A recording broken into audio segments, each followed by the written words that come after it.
Okay, my name is Fiona Compton. I am a Saint Lucian living in London for the past 20 years. um, and I think everything, I do many things, but everything I do, the foundation is um, my Caribbean heritage and culture. It's very important to me. And I think the longer that I spend here, the more that I understand how important it is for me to um, uphold and respect my roots. And I think it's important for me to treasure it, and I think it's my purpose. So I do many things. So I'm a filmmaker, I'm a photographer, um, I'm an artist, and I'm a historian. And all of those things are very much intertwined, and all of it is the foundation. Is my heritage. Yeah, for me, the first question is I've seen you mention Saint Lucia a lot and make reference to Saint. Obviously, you would because that's where you were born. But being here, I think you've already kind of answered the question. But how does it make you feel knowing that you grew up in Saint Lucia? What does that mean a lot to you now when you think back? Yeah, it means a lot, a lot. I think one of the main things is like moving to the UK. When I was in St. Lucia, I was just St. Lucian, right? Yes, people would make references to the fact that I'm very light skinned and make these kind of jokes, but people would, like in the Caribbean, you get like people pinpoint certain things about you and make like they might call you coolie, white bake, the kind of thing. So, but at the end of the day, you were St. Lucian and that was it. Coming to the UK, I had to explain myself. Every person I met, hi, what's your name? I'm Fiona. Oh, where are you from? You have an accent. Oh, I'm St. Lucian. Oh, but you don't look St. Lucian. You don't. And I always had to like, they needed like an explanation or like a racial breakdown. Oh, why are you so light? Because my granny is white. But but you live in St. Lucia. And then, so you always have to be aware of where you're from if you come here as an immigrant, and because you always have to be explaining yourself. So, and then up through that of having to explain yourself, you understand how different you are from other people, which is fine. It's not like a criticism or a negative projection. It's just an observation.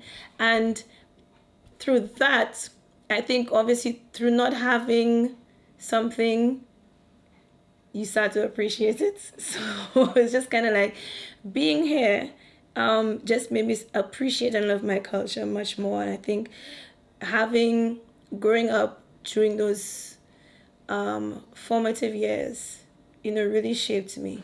And only through coming out of that space, it made me understand how much it really did shape me in such a positive way, and like how precious those times were and still are. And I think because I guess maybe I always feel like I have a place to go to. So yes, I'm here for specific reasons, but I always know that that is my home, that is my place, that is the place where I can just be me. I don't have to explain myself. I think the annoyance of having to explain yourself all the time is extremely frustrating. So. Okay. In terms of, obviously, I know you have a son, like he's grown up in this environment, not just particularly about him, but maybe the kids in this environment. What do you feel that they're missing out that you particularly had? I think it's like knowledge of self, and that's why like that's one of the things I say that's my purpose is kind of.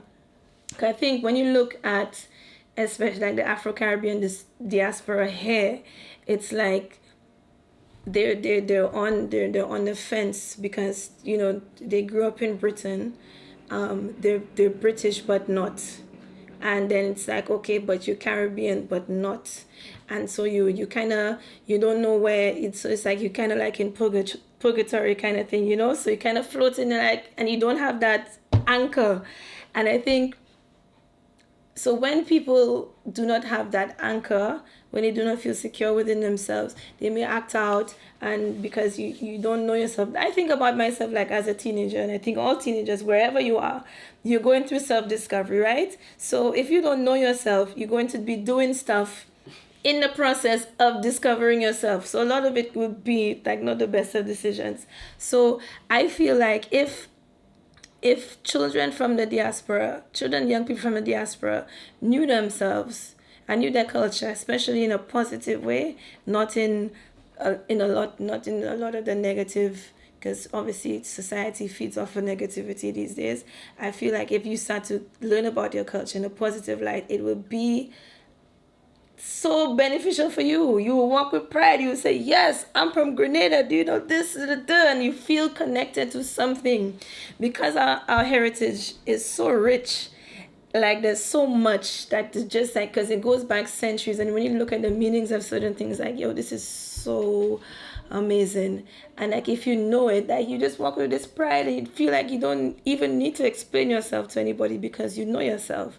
So I think that's the thing that is kind of missing, because Britain doesn't harness these things. They don't promote these things. They don't help people connect. And I also feel like it is their responsibility also to do that, because it's like colonialism. Y'all did that, so what you saying? Like, come on, talk about it. Don't just, like, within history, don't just talk about like the Holocaust and World War II and all of these things and British history within Britain and Europe. British history is also Caribbean history, because you guys had like like yes, like a huge hand in like everything. You shaped these nations. You did. So please do not exclude your so-called children, because growing up, all especially people from the Windrush generation used to call England the motherland and home, and sing God Save the Queen. So they should have a hand in educating people in terms of their culture, because you had a massive hand in shaping it. So I think that's one of the things. It's just about like talking about yourself, representation, seeing yourself, feeling yourself, seeing other people like you, not trying to like dilute your culture and water it down just to be accepted and all these kind of things like that, and accommodating for others, but actually thinking, yes, I am from Dominica, we speak Creole, yes, we like to eat mountain chicken, yes, we have Creole Day, yes, we do this, and we wear warped weirds, and not trying to give a watered down version of yourself just to be understood or accepted. Inter-island migration is a very common thing. Mm-hmm. So, for example, a lot of Trinidadians will have Grenadian and Vincentian heritage and so forth. There was a time where a lot of Guyanese people went to Saint Lucia. Mm-hmm. So this is not a thing where, it's the first time discovery, but your father wasn't born in Saint Lucia, as far as I know. Where was he born in Saint Lucia? He was born in Canawan. And how did he end up in Saint Lucia? I think same thing, because Canawan, like now, has a population of about 400. So my father was born in 1929. So if you think about it, 1926, sorry. So when you think about that, at the time, opportunities were not that big. And I think his mom just wanted to try to do what every immigrant does, even if it is just going from one small island to an island that's just a little bit bigger, just for more opportunities. And was he, from what you know from talking to your father when he was alive, was he always interested in politics, or? My father, yeah, he was a very determined man from a young age. So what he did is that when he got older, he went to Curacao and worked in the oil fields to earn enough money and save enough money to be able to afford to go to school in England. So that's what a lot of young men did during that time. They went to Curacao to work on the oil rigs and stuff. So then he went to school in England and in Wales, and then he also, that was a time when it was no blacks, no Irish, no dogs kind of flex. So he went through all of that, and then he also was like a fruit picker in Europe and stuff to earn money. But during all of this time, he was studying law and politics and so on. So when he moved back, he was the youngest member of parliament, is 26. So I think when I think about myself as a 26-year-old, I didn't have that kind of foresight. And then looking at all the things that he did, like he donated like his salary to the school teachers in Mico and Dennery to help them because they were not getting paid enough by the government, and all of those things. And this is a young man, you know what I mean? Who you only think about when you were that age. Yeah, I haven't achieved that much by that age. It's not even the achievements, but it's like the desire or the will to kind of help people, and the focus like, yeah, you know what, I'm going to donate my whole salary to help these teachers, because his main thing was like education. Education. Like under him, so many schools were built out. That was his thing, is education. So that him donating his salary to the teachers was a beginning of his entire political career of empowering people in Saint Lucia, because he always wanted to do empowerment through education. So when it started, like, we only had 2 secondary schools, and then and now it's like more than 17 or more, right? Much more than that. So it's like, yeah, he was, so that his focus was always on that, on education, and that kind of trajectory into politics.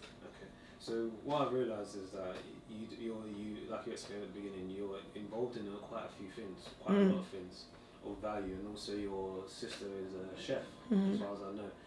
In your household, was it always a thing where you were able to dabble into and experience new things? Because a lot of Caribbean parents kind of want their children to be lawyers, doctors, so all these kind of professions. But I realised that obviously you educated yourself as well, but you also went into different fields that are regarded as maybe non-traditional fields.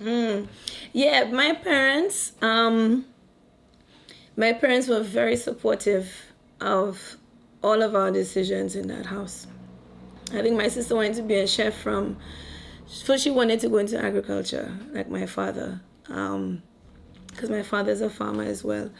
But then eventually she decided to want to get into the culinary field, and she was never deterred from wanting to do that. And me, with my artsy self, I was never deterred from doing that. I was always encouraged, and I feel very fortunate because I cannot see myself doing anything else. And I think it's unfortunate that people are being molded into something that they're not.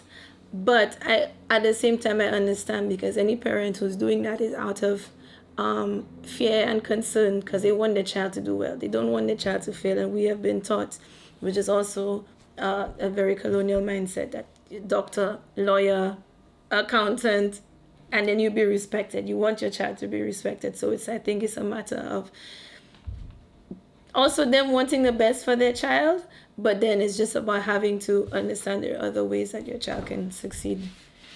What I do like about the Caribbean, and I'm not saying there aren't no boundaries or barriers or classism at all, because it definitely exists, but for example, here you'll have certain children that will go to schools that are off limits to many people, they wouldn't even play football or do social activities with anybody. With you being the child of a politician, the Prime Minister, do you feel, did people just treat you as another person, or do you feel that you had to kind of shape or navigate your way in a certain way? I think the thing is, I had like a lot of balance in my house, because my father both of my parents never led us to believe that we were special. And I don't mean that in a bad way. We felt very loved and encouraged, but not to feel that we're special is because we like the Prime Minister's children. So there's that story. My sister always likes to give, like, my older sister Janine, and she was like, "Oh, Daddy, how come I don't have a diplomatic passport?" My father was like, "Oh, who are you?" She's like, "I'm Janine." He's like, "No, but like, who are you?" And she's like, "I'm Janine." And she wasn't getting. He's like, "No, but what have you done for the country in order for you to deserve a diplomatic passport?" And that's how my father always treated us or anyone. You have to kind of show your dedication to service in order to be respected in that way. So it's like, my father never wanted to have bodyguards. He would drive himself most of the time in an old van, his old farmer's van. He was never comfortable in wearing suits and all of that thing. It's only out of obligation he would. And my father was more comfortable in the soil. So I never really saw, even though I knew he was Prime Minister, I never saw him as that. And that's not out of like disrespect to all the work that he did. He was just like like he wasn't down to earth, he was in the earth, like literally, like his hands were always in the soil, his hands were always dirty, he's always just there making fruit juice or whatever. And then the next day I'd be like, hey, and like I'm seeing him packing, he has to go to Korea to go and do something. I'm just going to Korea, come back, daddy, how's Korea? It was fine. And he would not like make a big deal out of things. It just was like his duty, and he just normalized it a lot. So the only time that you kind of feel different is when people made you feel different, and people would and like all of us, because I think obviously everything starts in a home, we wouldn't see things as a big deal, but other people would make things a big deal and be like, yo, why are you making a big deal? It's like not anything. So I think it's more how some people put their expectations on us made us feel different, but I never felt different.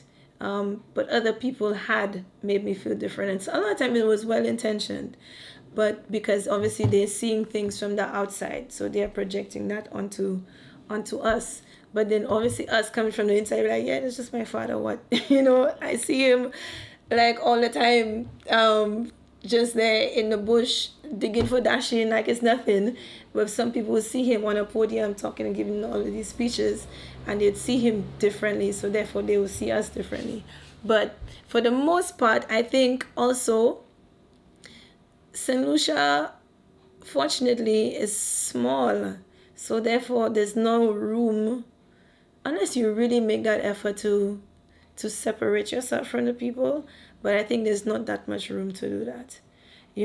Everything is kind of like a grassroots level kind of thing. Unless you, like I said, you make a concerted effort to separate yourself from the people, then you will do that. Do you feel, we're talking about parents and them wanting to push their children in particular, and it's out of love, pushing into a particular direction. Do you feel since you left Saint Lucia, there is more opportunity for children or adults or whoever to actually explore different avenues now, or is that still a kind of a restraint thing? No, definitely. A lot of my friends I know are not taking the traditional routes, but at the same time it's difficult, because a lot of people still associate you doing anything, say like within the creative field, as a hobby. Like, what's your real job though? Kind of like, okay, you do that, okay, but what's your real job? But a lot of my friends I know who have studied more traditional careers and stuff have moved into non-traditional things, and it's a slow process, but there's a lot of progress at the same time, I think. And I think even here, like, even though like London, which is so like metropolitan, has everything, I think it's still a struggle for people to get paid when you're in the creative field. So it's not just in the Caribbean, I think it's everywhere, but it is very much improving. I think especially now through social media, is like we have more ownership. Before social media, you'd have to beg a newspaper to give you coverage, or a news station, or call around and beg businesses and stuff. But now you, like creatives, we have more ownership of and more control over having people to see our work, respect our work, and to see the value in the things that we're doing. So that's one of the good things in helping change like the perspective. So in terms of, you said progress, is there, what do you think, is there anything in particular that stands out? It doesn't have to be necessarily about art, but what do you think changed for the better, if there's one thing you could point out? Well, like I said, I think the thing that shows is the fact that more and more young people are becoming their own business owners, businessmen and women. The level of entrepreneurship that's going on, I think that shows massive progress, because it's like people are taking ownership of their own life and not feeling that they have to, in order to be successful, they have to be working for somebody. And that level of independence, I think, really is kind of like a showing the massive shift of not like success is not dependent on you getting a job and working for a company, that actually you could be successful working for yourself. And to see more and more young people doing that and taking that initiative, to me, that's progress. Okay, so we're in obviously this big city of ours called London. You could have went anywhere, but why did you come to London? Why? London because my parents, because I came here and I went to university. And I also did my A-levels here as well. I did my A-levels in art, design, and photography. So in order to get into the arts, my parents said, okay, you should come to London because it has more access to Europe and it's more diverse in terms of the arts than say if you went to the States and whatever. So it was that. And also because my granny's British, so in terms of getting certain like people, which took ages and lots of money, but I think we already had that connection with Britain, so it was like an easier transition. So that's why I'm still here.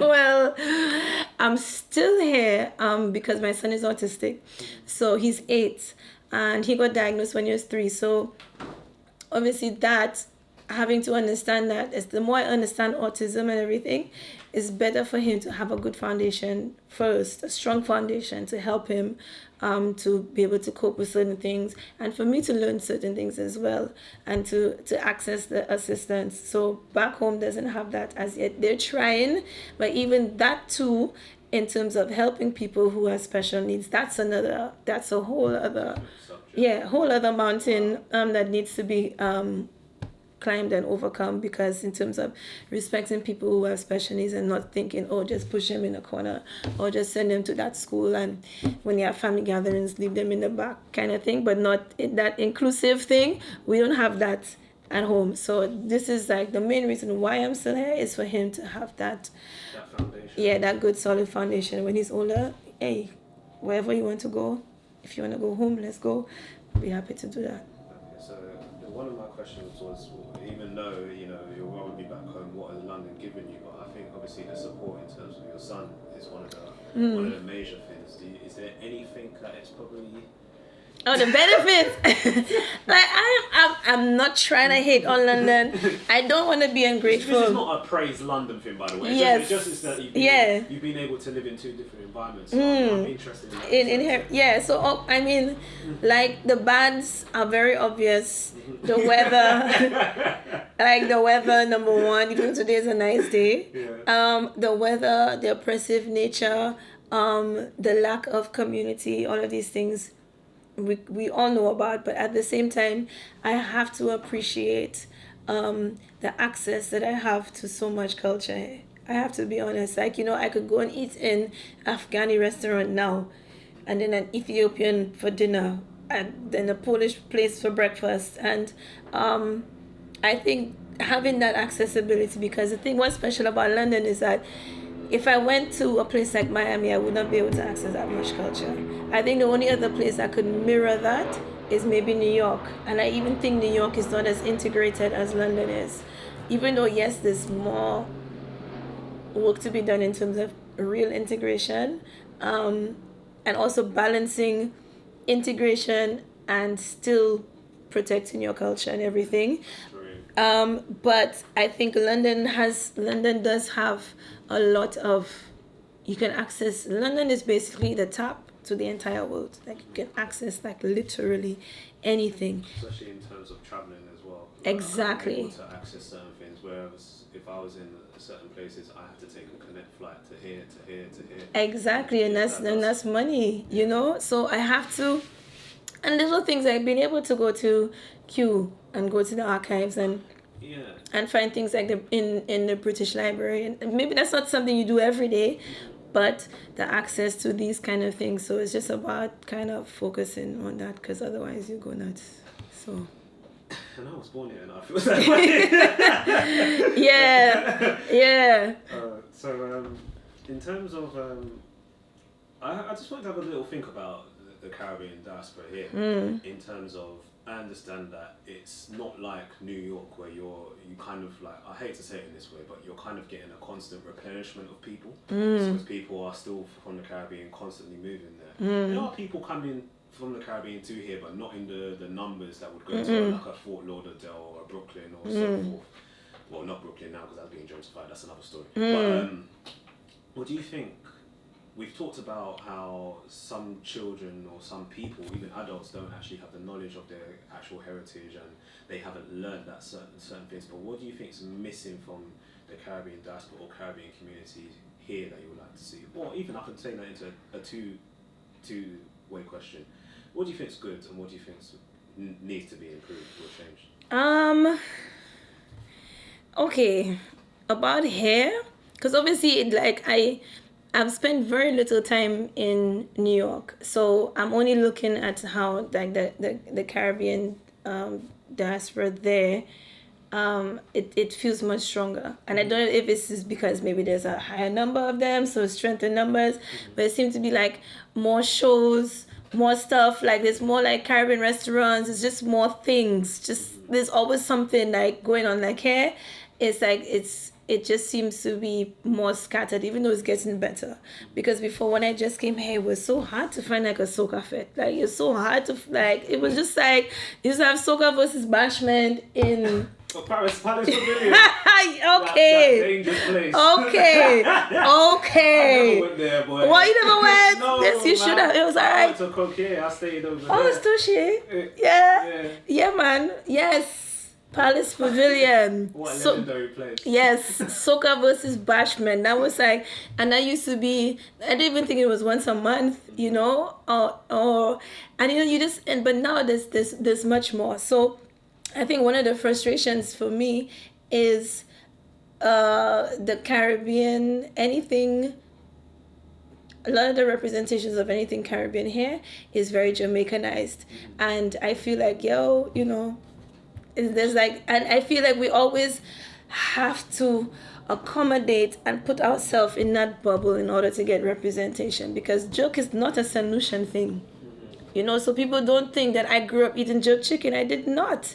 I grew up eating saltfish and green fig and float and all of these things. Jerk was only introduced to us later on, right, through globalization, just like hair. So I feel like they should try to diversify how we are represented, and we're not just Jamaican and stuff. And it's getting better. It's not Jamaica and Trinidad, but we will get there. We will get there, I think. But we're definitely, it's improving. But it's just, I think also what we need to do on a whole is kind of not just diversify. Okay, where we're from. We're not just Jamaican or Trini or whatever, but also like our representation, because the only thing people know is Carnival and party and jerk chicken. So what about the amazing films that we create? What about the beautiful art that we create and the fashion and so on? And like we are so dynamic in the things that we produce, but we're only showing one platform. And I think we are doing ourselves an injustice by doing that. Okay, so it's more of a thing like what's really made me a little bit jealous at the moment of Brooklyn. They're having a literary festival. Wow. Okay. It's actually Caribbean Brooklyn Literary Festival. Wow. What I've realised is that this is going back to what you're saying. A lot of the writers that they've actually they're having events with actually live in Brooklyn, and they're high quality, well-known authors as well, and some new ones as well, which is good because you're mixing the new with the old, and that's how the new people kind of get a bit of notoriety, and the so-called old people stay relevant as well. So Brooklyn is a place where. When is that? That sounds beautiful. It's from September the 6th to the 9th. Wow. Yeah, so that's pretty good. So sounds very sexy. I would love to be there. Okay. What was I gonna say? I'm not gonna ask you that question because you kind of already touched on it about the Jamaican thing and whatever. Okay. But you made a post the other day, and I think I commented on it. I can't remember. But do you think Caribbean people are too open? Hell yeah. This is the thing I've been trying to bring the militancy in, just trying to not sound like bonfire and everybody, but I think it has been very detrimental to us because it's like we have accepted everyone in the quest of being accepted, and now it's like we don't even own our shit anymore. Sorry, because we don't even own our culture anymore. Like look at Carnival for example. I feel like okay, Notting Hill Carnival doesn't even feel like really Caribbean anymore. If you were to just step out onto Notting Hill on the day, you'd find just random everything, and then you'd find pockets of like Caribbeanness here and there, and then the parade, which no one really pays that much attention to or really goes to see. And I feel that's our own fault, because we're like, yes, come on, Carnival is for everyone, come through. And I think if you look at the places that have become gentrified, like Brooklyn or Hackney or Brixton, what are they? They are all places that were predominantly Caribbean, and now it's like we don't own it anymore, right? Or maybe we never owned it. That's another thing. But it's like, because we give so much access to I'm not saying not to, but it's about being more smart in terms of our level of ownership. Because it's like, if you look, no one is coming to try to gentrify South Hall, or some of these Asian places. They stay very Asian because they're very protective of their community and themselves. And I feel like all our openness and inclusivity, we haven't benefited from it financially, or anything. Culturally or nothing. And I feel like everyone feels like they have access, and now they want to try to dictate back to us how we should be behaving, or doing, or misrepresenting us. And then we're like, yeah, we never said it was okay for you to do, but they're like, yeah, but you said it's cool, just come through, whatever. And it's the same thing of taking these pockets or elements of us and then completely shutting us out. So of course, we have been too open. Yeah, and the way I think of it is, I understand that some cultural things do emerge from different cultures coming together. However, it's like, if I went to Portugal Day or Bangladesh Mela, I want to go and see Bangladesh Mela. Yes. I don't want to see Caribbean Mela. It doesn't make any sense. So I think that's where people need to understand certain things. If you're going to see a Caribbean experience or a Caribbean diaspora experience, you need to see it in its purest form. Exactly. Otherwise it becomes a joke. You don't really know what's going on here. Thank you. It becomes a joke. Yeah, it becomes a... It's like, the thing is like, I think maybe that, I don't know if it's down to like self-belief or like confidence or whatever, because we always feel like we have to water down ourselves. Mm-hmm. And it's like, why do other cultures feel like they don't have to? If you go Chinese New Year, thing is, they don't business, they doing it how they say, if you want to join in or not. And I think also the thing is that people come in and they disrespect and they degrade our culture, because we're like, yeah, whatever, come through. But you wouldn't really just go, as you said, to a Bangladeshi Mela and get wasted, would you? No. You wouldn't, but you would come to ours. And yes, we do have a rum culture. Yes, we do. But we don't see Caribbean people vomiting and doing all kinds of levels, but and there's certain behaviors that we just don't do, but people don't respect that because we're just been so open. Yeah, I don't want to... The predominant issue is not us, it is other people. However, I think what's gone wrong as well is, I'm actually not going Carnival this year. I'm not doing it at all. I'm actually going up to Leeds just to see what their carnival's like. Okay. But the predominant reason why I'm going is that I've realised that some of like my generation that were born here, one of the reasons why I'm not going next year is because I just saw, really, it sounds bad, but I saw things that really I should be intervening, but it was just too much for me. Basically last year, I think I saw too many people getting high off these balloons and whatnot. Did you see the amount of the empty ones right there on my street? Yeah. And not even that, the whole sexual assault thing and kind of all that stuff going on. It's too much, and it's like, and the thing that killed it for me as well is the stormers as well into the band. So like, disrespectful. It's like when I'm in Barbados or when I'm in Grenada or when I'm in Antigua when I've gone to a carnival, you see one or two people try and they get shifted out, but it's just like you have no respect for what is actually going on. It's really frustrating and annoying. Yeah, it is one of that's one of the things that it always hurts my heart. I'm going to Carnival, but it just is that Yeah. Yeah, I'm trying not to be like too militant and be like, yeah, but at the same time, it's like we do have a hand to play in accommodating these behaviors. So kind of that fits in nicely to not asking for it. Mm. What was the thinking behind that, and I why did you mean, decide to do that? not asking for it started because of something that happened in Trinidad.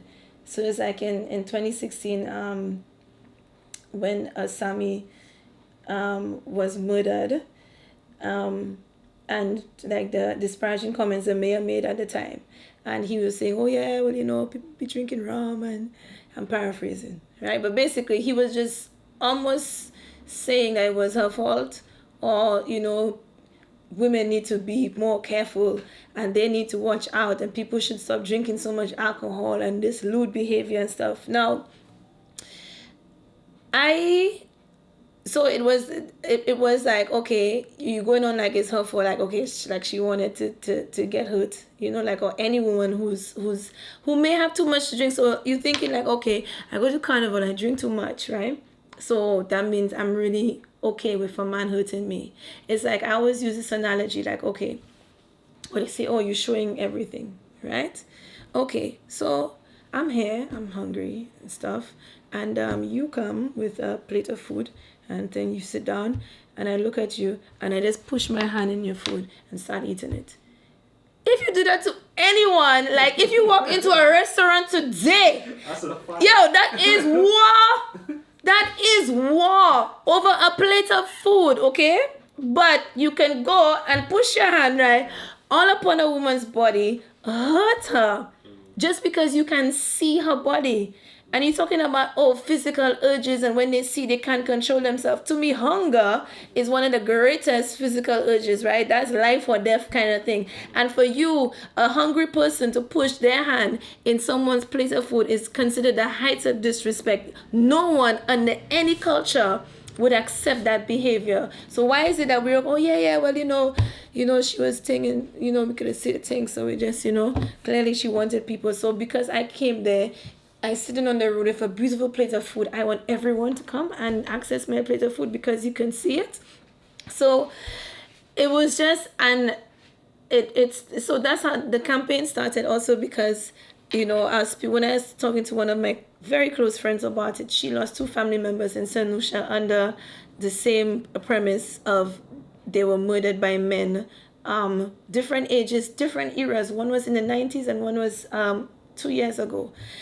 3 years ago, but it was the same thing, say, because it's like and then when you speak to a lot of women who've been assaulted, like when they speak to, it could be their friends, could be family, could be police. First thing they ask, what were you wearing, what did you drink, why did you go there? I'm like, okay, so the basis of me being raped or assaulted or whatever is on if I'm drinking, or if what I'm wearing. So and it's also, as we're talking about stormers within Carnival, it's like these people who have no concept of the culture come in and think that just because you see a woman in a sexy costume, that gives you right to access her personal space and to do what you want. Now, I'm not saying you can't look, you know what I mean? I'm not saying you, obviously we all lust and everything, but then why is it that you feel that you have that privilege to just go and access someone's body like that?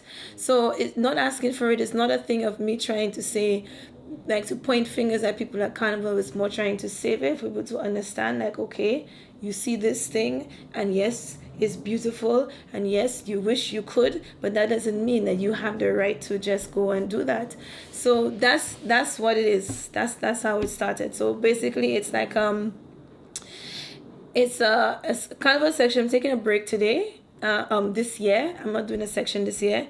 So basically for the past 3 years, it's like the only section, kind of a section in the world where all the money, the profits go to charity. So it's not to make any money. I'm just doing just because. And so just to raise awareness. So one of the things that I try to encourage is like mass bands. No matter where you are in the world, if you want to do something to support it, you could show your support by just printing a banner with like they're not asking for it.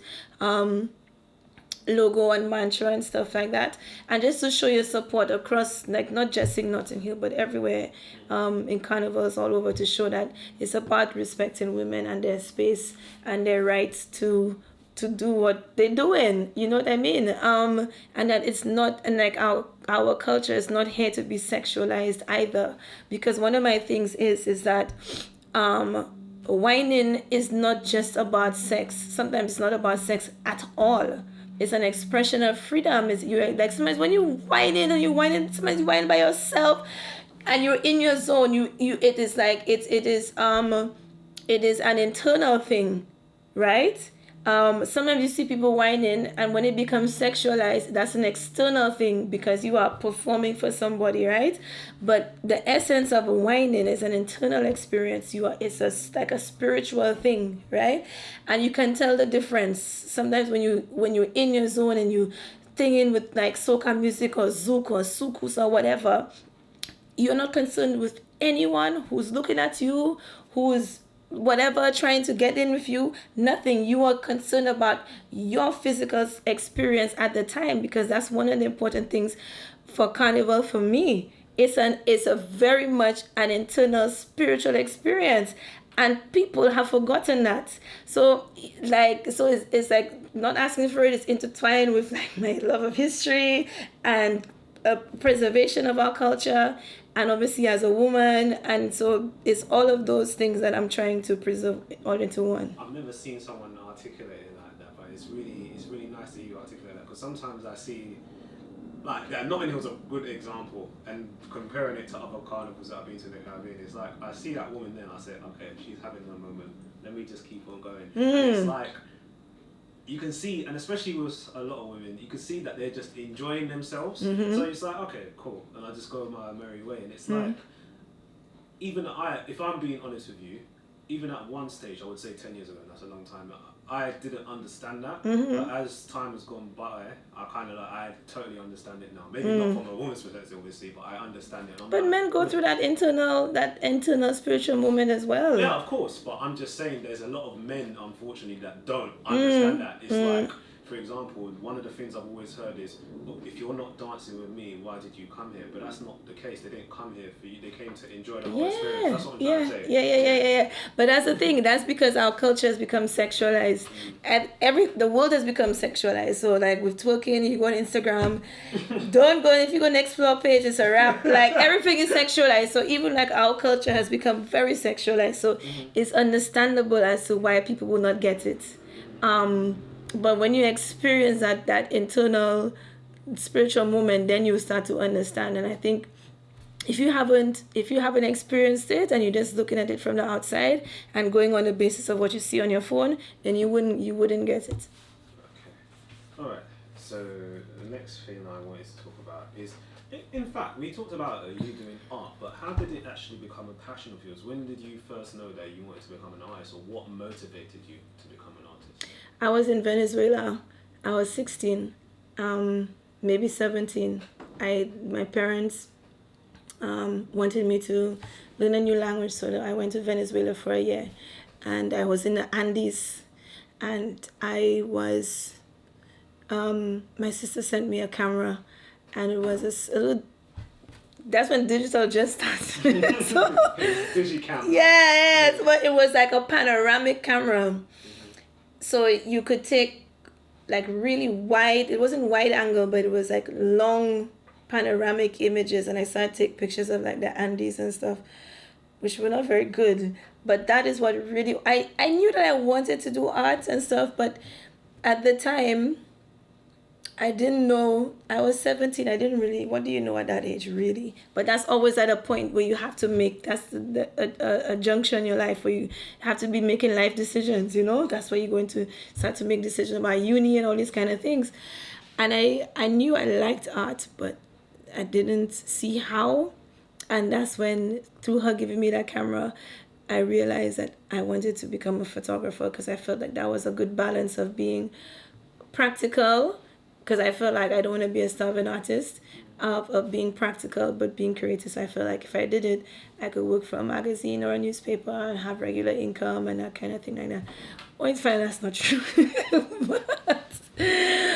Yeah. Well, it may change. Yes. I mean, you can. I did it for a long time. But yeah, so that's how it started. So photography, and then obviously film is an extension of photography because you feel like you're telling a story through image and you want it to have more movement. So let's go into moving image and stuff. So that's how the filmmaking started. And yeah, so. So what is it that, in terms of your art, what is your vision for your art when you make this piece? Is it, sometimes it might be for you, it might be for others. What do you want for, what vision do you have for your art when you're making it? I guess it depends on what I am doing. So if I'm doing Paradise Prince, which is a hand painted clothes, that also started out of necessity because I was working as a corporate photographer with this company for a long time, and the recession hit and I got made redundant. I was happy because It's funny how yeah, it turned out. I was happy because I didn't like the job because I wasn't allowed to be creative, even though I was a full-time photographer, and being allowed to travel to Europe and across the UK and all this kind of things like that, photographing people, I still wasn't being able to be creative. So I started to fall out of love, but I was afraid to leave because everyone was freaking out because of the recession. So I got made redundant, and that's how Paradise Prince started because I'm like, I'm broke. What do I do? So I started painting clothes and stuff. So I want, with Paradise Prince, I do it to make people happy. When you put it on, you feel good. You feel, it's like it's so bright, and it's like you're wearing a piece of art, and it just makes you feel good, and it makes other people feel good looking at it. So that's why I do that. In terms of my other art, there's many, because there's a lot. People look at me as like this very bright and vibrant person, but a lot of my work is actually very dark, and I do it because I think, especially now, I find social media very damaging to people. I feel like you're looking at everyone's highlight reel and everyone's life is so great and so magnificent, and that's not true. And we all go through very dark moments. So there's like, I did like a series where like I photographed myself with like a knife in my chest, and it's like dress or whatever I'm wearing is like covered with blood, but I'm doing regular things. I'm having ice cream, I'm combing my son's hair, I'm like just doing regular stuff because I'm thinking we're all going through pain, and I think, but we're all functioning anyway. So sometimes we are literally walking with like what feels like a knife in our chest and we're bleeding out, but we just have to carry on and pretend like everything is okay. So I did those things to make people feel like they're not alone, kind of thing. And I think that the main point of my art is just to connect people. So it's either to make you feel like, okay, you're not alone, like we're all going through hard times. Don't believe the stuff that you see on social. I think they said it's been proven that Instagram causes depression, and yeah, and like we tell ourselves 40,000 negative things a day. So obviously, can you think about like how like damaging you are to your own self? So then you're damaging your own self, and then you're looking at the phone and you're damaging yourself even more, because it's like you do things like, oh, you didn't even wash that cup properly. Oh, look, your eyebrows wonky. Like, little things. Oh, look, you didn't even do the laundry or something, and that you're degrading yourself every day. So that, and then also I think, through history to me is empowerment. So when I do my art, like with the revolution, the fairy tale, one of the projects I did where it's all about history, the intention is empowerment. Know Your Caribbean is empowerment. Even showing people the knife in my chest is empowerment, because it's like, okay, you go through stuff, bad things, hard things, but it's okay. Other people are doing it too, and you can get through it. So that's the whole essence of everything. History. Mm-hmm. So, oh God. How did you get the history bug? Hype thing now. So the history bug started through my mother. I think my father gave me a strong sense of patriotism. Both of my parents did, but I think obviously there's so much action that my father puts. So my father did all these big grand things, but he was very humble about it. But and his love of the land and all of this thing, right, gave me a sense of patriotism. That's my father.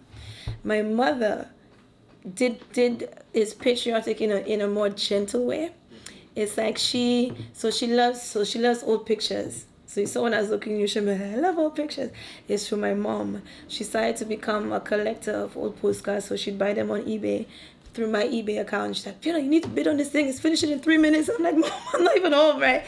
So it's that opened up my mind, and like our house is full of old maps and drawings and etchings from like the 17 and 1800s and stuff, because my mom would collect them.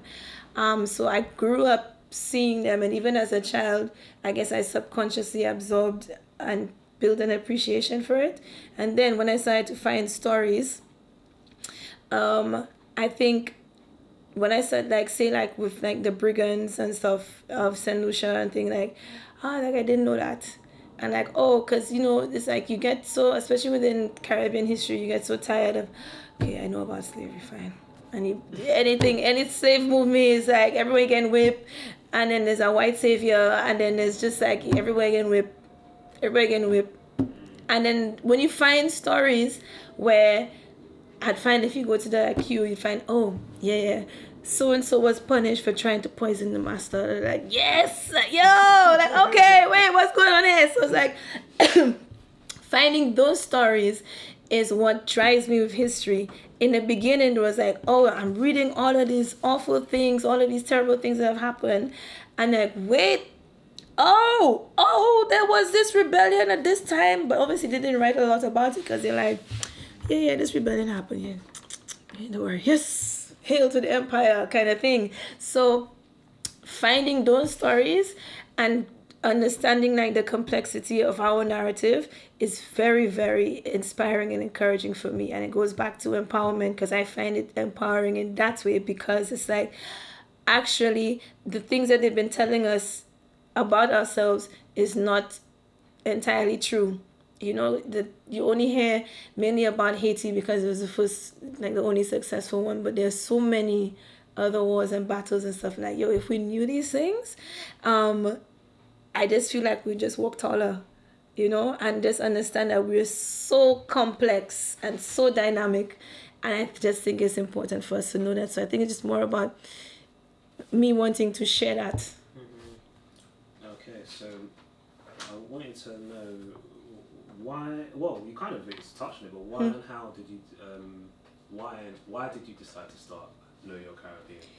Yeah, I think it started off with me wanting to share beautiful old pictures, because like, wow, this is what Saint Lucia looked like 100 years ago. This is what an indentured laborer looked like, and things like that. And then I'm like, okay, let me learn a little bit more about these indentured laborers. Let me see what's going on, kind of thing. And then through that, you just learn some stuff that's just so cool. And so that's why it started. And I felt like I wanted to format Know Your Caribbean in a way that's contemporary. So it's not, and through that, I started to understand it's not that people don't care about history, it's how you present it. So it's not like people don't care. It's just, you just have to do it in palatable ways, because ain't nobody got time to read anymore, all right? People just like, it's stories, Snapchat, read the one paragraph, they're good, okay? And and people, we need to stop looking at ourselves like we don't care about our culture or our history. We do. If you look at the engagement on that page and the way people get hyped and heated, it's like, okay, people actually do care. So that's why, and I felt like, especially when you're talking about Black history in the UK, or in the US, it's the same 5 people. Yeah. It's Martin Luther King, Malcolm X, Rosa Parks, maybe Bernie Grant on a good day. If we're lucky. Yeah, on a good day, right? It's like the same people. It's regurgitating the same thing. It's devaluing the richness and the intention of what Black History Month is. Because people are like, okay, October again, Malcolm X again, Martin Luther King, I Have a Dream. And it's like, yo, there's like so many other people, like we have so much more than that. So it is, and also within Black History Month, this mainly African history or African American history. Yes, we have Marcus Garvey, who's Jamaican, but he's not the only Jamaican, you know, and it's like people don't talk about the Caribbean. You know, we don't get that kind of forward. And if you look at, like, especially like on Instagram and stuff, there are very few pages that focus entirely on that. And also they only focus sometimes on the African side of Caribbean history. They completely ignore the Chinese Jamaicans. They completely ignore the people who came, the Javanese people in Suriname. They completely ignore all of that. And I think, no, but we all of that. If you like curry goat, come on. You know what I mean? If you like to eat some roti, you know, if you like to put cassava in your one pot, then you have to know about, like, you know, the Kalinagos and all of that. So I think it's important to try and encompass everything. It's very true, because one of the things that I like reading about, obviously I'm very interested in the African experience, but I'm very interested in other experiences. One thing I don't see is the documentation of the Syrians and the Lebanese. It's not, I can't really find anything. Maybe I'm looking in the wrong places, but I can't really find anything on that particular issue. You know, that's a good thing. You know, I don't think I have covered that, and I should as well. I should. I think, yeah, people, no, they don't. But I haven't really looked myself as well. But I think because they also came late in the game, exactly. There should be some good documentation, though. And they have enough because they're very close, knit community. Yeah. So they would know, but it's up to someone to kind of. There's a few academics. There's even the guy that made the Papiamento dictionary in Curacao. I know he was from a Jewish Syrian background, which was interesting. But there's very few things. Even like Raphael Convion from Martinique, he's written a novel about the Syrians in Martinique, but it's a novel. Novels are great; they give you an insight, but it's still not covering. Yeah, you want like the details and stuff. You want, like, even like if you look at, like, say, like the price of sugar. You know, Cynthia McLeod. She's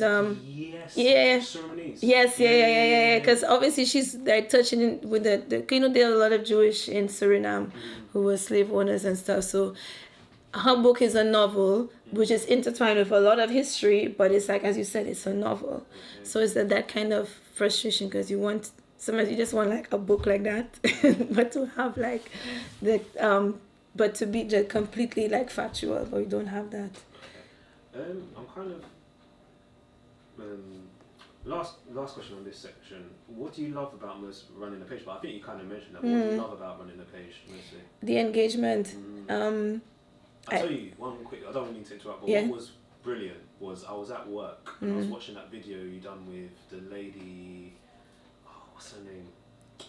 It was with Morgan and Auntie June, yes. And that video, I couldn't keep up with the comments. So that's what you were saying. Like, so many people want to learn, and I couldn't keep up with the comments. And even like, it's just nice to see other people that are into these things. Yes. Well. So that's the brilliant thing about the page. It's like my favorite page. But thank you. So, it is the engagement. I think obviously I love digging up stories. So every day, I say, let me look at some kids and just find something, right? But sometimes I may continue on from something else that we're discussing, but it really is the engagement. Sometimes, yes, it gets heated. Yes, a lot of idiot people on there. Because it's like, there's sometimes I've found myself, especially, I don't know if you had seen the post with the woman in Suriname cornering the rice into... Okay.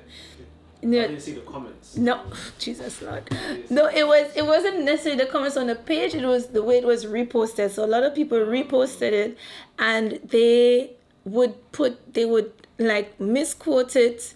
They put it like, latest hair trend, and there was a whole thing with like rice water supposed to make like your hair grow. It's like, this is what black women are doing, like cornering rice into their hair to make their hair grow. So it was those, and I found myself in the middle of the night just on my phone answering people like, yo, you can't, no, this is wrong. Like, and I've gone better. I've gone better, but the engagement really is the best part because it's so encouraging to see people say that they care about this or they want to know more, and that that our culture is not dying as long as we present it on a platform to kind of help it to grow and to keep it going, you know. So it's not that people are just only here to just look at foolishness on their phone, you know. Okay. In terms of Saint Lucia, is there anything that you're particularly concerned about? Because I know you referred to Aunt June. She was talking about like the carnival characters and the masquerade that's kind of disappearing out of Saint Lucia. It could be about Saint Lucia anywhere, but what are you concerned at this moment about disappearing? I'm concerned about language, even though I don't speak it. What are you concerned about? I mean, in terms of like the Creole language, I don't think the Creole language could ever die in Saint Lucia. I think there's a culture now that has grown, especially over the past 10 years of promoting it. Even though it should be taught in schools, it's not. But I think in terms of like our music and so on, I think it's something that people actually genuinely respect, and it's almost become an expectation. You have to at least speak some Creole, otherwise you'll be made fun of. So it's true. So it's my main concern is ownership of our land. I think, and ownership of our country and of ourselves. I think that, you know, the main thing is that the governments feel that Saint Lucia and like the Caribbean on a whole, our only value is in tourism. And I feel like, okay, you know that we can do other businesses, you know, there's other things that we can do outside of service. It's nothing wrong. Of course, the Caribbean is beautiful. People want to come and see it. We have beautiful beaches and landscape and all these kind of things. But even within how they approach tourism, it's like, okay, let's just put some hotels on a beach, a pool, make it all inclusive, and all that kind of thing, and then just give them some watered down version of Saint Lucia. If you really believe in tourism, then you also have to include the culture. All right, and not just let's get some girls in carnival costume and some limbo dancers, but just including people like June Frederick and all of these other people who are very much really trying to keep the culture alive and the traditions, and include these people in your projections for tourism, because people are going to get tired of just going to another beach, because I could go to Marbella just there. Why am I going to fly 8 hours to come to Saint Lucia, spend more money if it's just to sit down on the beach?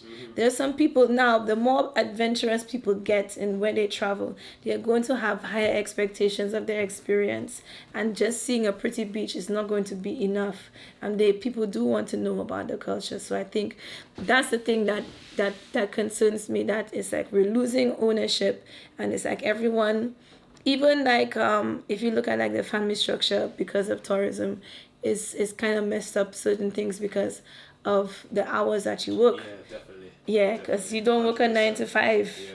So there'll be parents who they're working 3 till 11, so they cannot pick up their kids from school. So the evening times, a lot of the kids are obviously been with granny or auntie or whatever, but everyone has their own life, and they don't have the time to spend with your kids. They're at work, and it's not their fault. But, you know, if the whole country, or majority of the country is working this kind of disjointed hours, how is that going to affect the family structure? And I feel like also within tourism, higher management is always somebody foreign. Why do Caribbean people who are equally qualified do not get into positions of higher management? So if you want to go down the tourism route, the way they're doing it is like everyone who is local is in like the lower positions. The hotels are not owned by Caribbean people, and it is just like we are just a nation being built on servitude once again, and I'm very much against that. If we are going to do it, can we have more say in what's going on, and can you include our culture, include the arts, and include all of these other facets that make up what we are? We're not just here to serve you cocktails and give you a sun chair to lie on the beach. Where can people find you? That's the one thing. social media portals? Okay. Yeah. I think so the main place you can find me is like Know Your Caribbean. So the Instagram is at Know KNOW Know Your Caribbean. So if you want to learn about history of the Caribbean, that's where you'd find it. And my personal one is at Fiona758. So I have a website, FionaCompton.com, and that's more in terms of like my art, my filmmaking, and so on. Okay, and my last question is quite. Sometimes people go, "Why do you ask that?" But what do you want your legacy to be? It could be as a person, as an artist, as a historian. It could be just in general. What do you want your legacy to be? Two. Well, a legacy for my son. So I want my son to grow up to be a man who knows himself, and to have a mother to look up to and feel proud of. So not just a mom who was a good mom, but a mom who also tried. So that, and I think, but externally from that, I think my legacy kind of to continue on what my parents started, which is about, it's such a cliche, but not that kind of power to the people. So it's power to my people. So it's power to, and understanding like just how valuable we are in every step of the way. Our land is valuable, our people are valuable, our culture is valuable, and should not be diluted and thrown away. And so I want to be known to preserve that, and to make other people just walk tall and feel good about themselves, and to give Caribbean people not just hope, more than hope, but like a foundation. That's what I want to do.